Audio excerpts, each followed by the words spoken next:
Algumas espécies de peixes antes comuns na nossa região podem desaparecer em breve. A diminuição de alguns cardumes já é sentida por pescadores que têm se reunido com representantes do governo em busca de estratégias para reverter esse quadro. Alain lidera a colônia de pescadores de Novo Aripuanã e conta que lá várias espécies estão cada vez mais raras. Tambaqui hoje praticamente nosso tambaqui de rio não existe mais, como aconteceu com o pirarucu, com o tambaqui.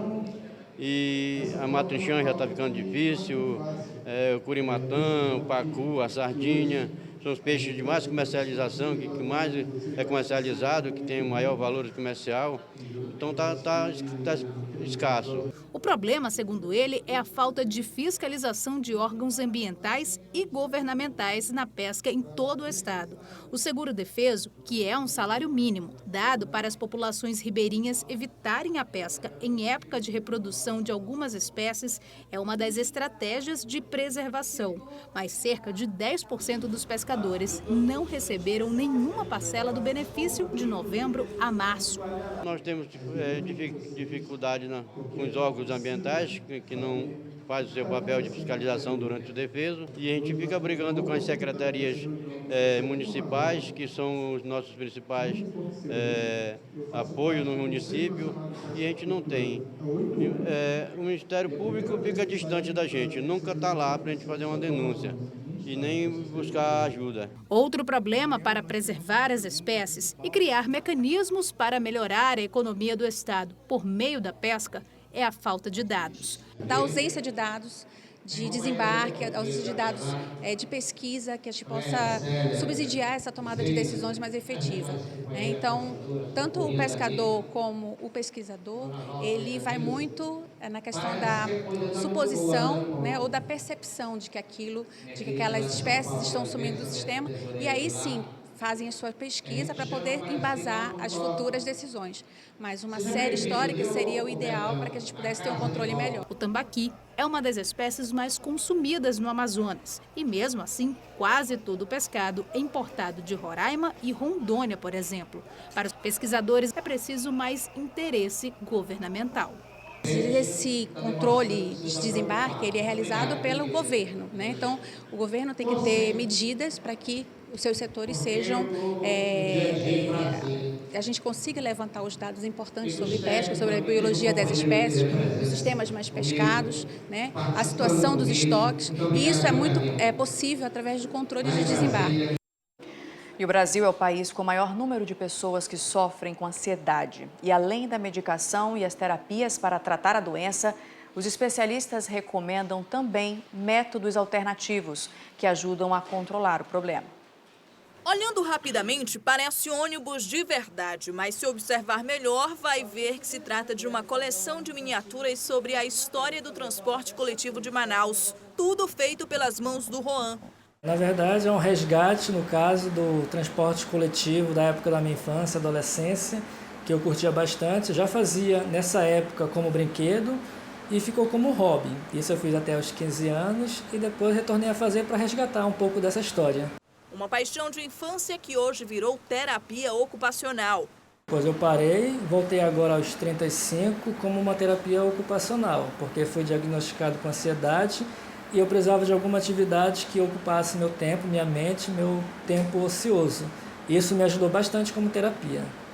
Roan conta que as crises de ansiedade eram constantes. Qualquer episódio fora da rotina, como viajar, sair com amigos, o coração acelerava, o peito doía e sentia calafrios. Efeitos comuns a esse tipo de problema.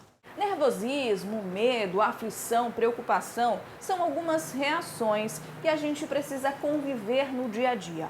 Mas quando isso se torna frequente e com maior intensidade, essas reações podem ser consideradas transtornos da ansiedade. A partir daí, é bom procurar ajuda profissional para fazer o tratamento. Foi o que o Roan fez. E lá na psicoterapia, ele teve a indicação de fazer o que mais gosta. Para esta especialista, a ansiedade é uma porta para a depressão.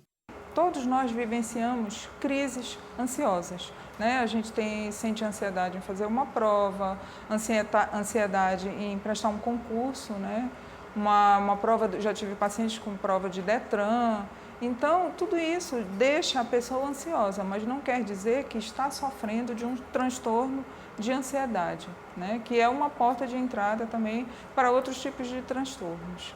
Para se ter uma ideia, uma pesquisa sobre os índices de depressão no Brasil mostrou que 5,8% da população brasileira sofre do problema. Isso representa aproximadamente 11 milhões de pessoas. Já a ansiedade, o Brasil é recordista mundial. Segundo a OMS, 9,3% sofre do problema. Isso representa uma população de 18,6 milhões de pessoas. A neuropsicóloga explica que existem terapias específicas para tratar a doença.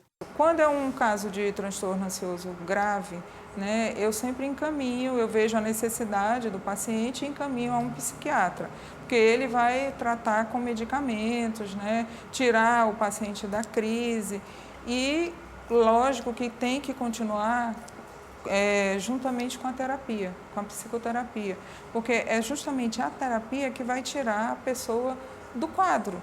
Porque com a terapia tu vai adquirir um autoconhecimento e esse autoconhecimento vai te levar a prosseguir, a te conhecer e a prosseguir na tua vida. Além dos métodos tradicionais, é importante também buscar métodos alternativos. A primeira coisa que a pessoa perde é o prazer.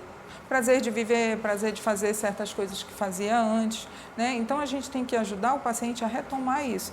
Aí eu oriento fazer uma atividade física, uma caminhada, yoga, dança, que mexe com a alma, que libera os pensamentos.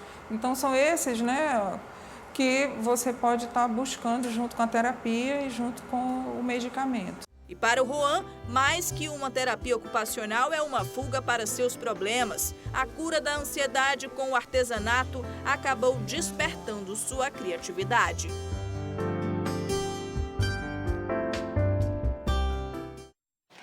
A Crítica na TV fica por aqui. Boa noite para você. Até amanhã.